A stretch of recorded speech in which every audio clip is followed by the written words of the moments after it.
Shalom, bertemu lagi di dalam Renungan Hidup dalam Iman.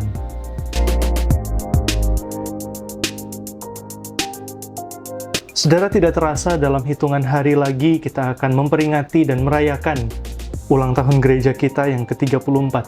Kita telah melihat penyertaan Tuhan yang sempurna sepanjang 34 tahun gereja kita berdiri.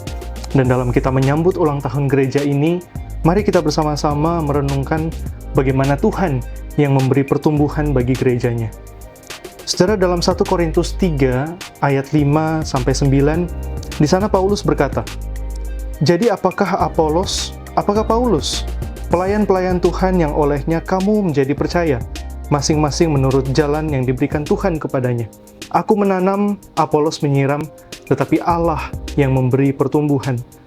Karena itu yang penting bukanlah yang menanam atau yang menyiram, melainkan Allah yang memberi pertumbuhan. Baik yang menanam maupun yang menyiram adalah sama, dan masing-masing akan menerima upahnya sesuai dengan pekerjaannya sendiri. Karena kami adalah kawan sekerja Allah, kamu adalah ladang Allah, bangunan Allah."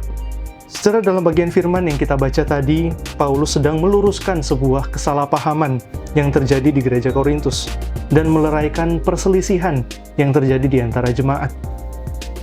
Ada yang mengidolakan pemimpin-pemimpin tertentu. Saudara, kalau masalah ini hanya sekedar preferensi saja, maka konflik ini tidak akan menjadi masalah. Mungkin ada yang lebih menyukai gaya ajar Paulus, ada yang lebih menyukai gaya kepemimpinan Petrus, atau lain sebagainya.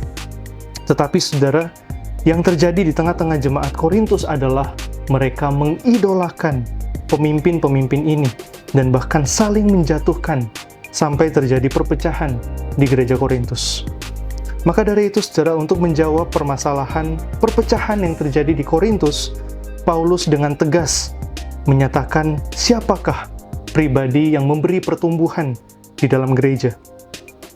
Paulus menggunakan analogi bercocok tanam.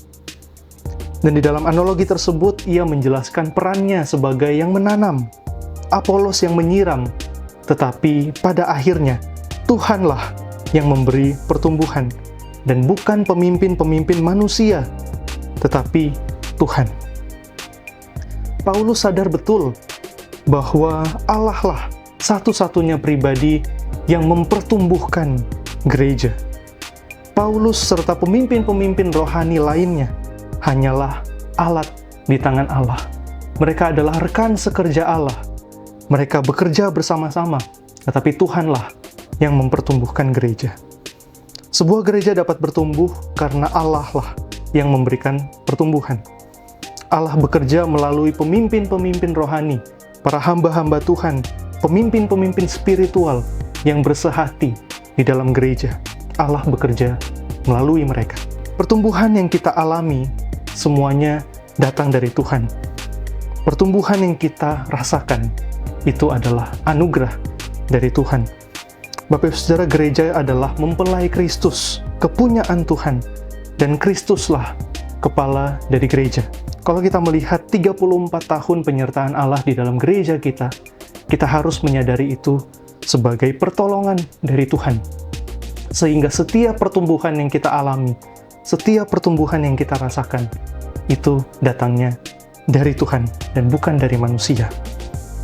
Maka dari itu, saudara-saudara, mari kita merayakan ulang tahun kita dengan penuh kesadaran bahwa ini semua adalah pertumbuhan yang berasal dari Tuhan, sambil kita menatap ke depan dengan penuh iman dan bersandar kepada Kristus, Sang Empunya gereja yang memberi pertumbuhan. Kiranya Tuhan Yesus memberkati setiap kita.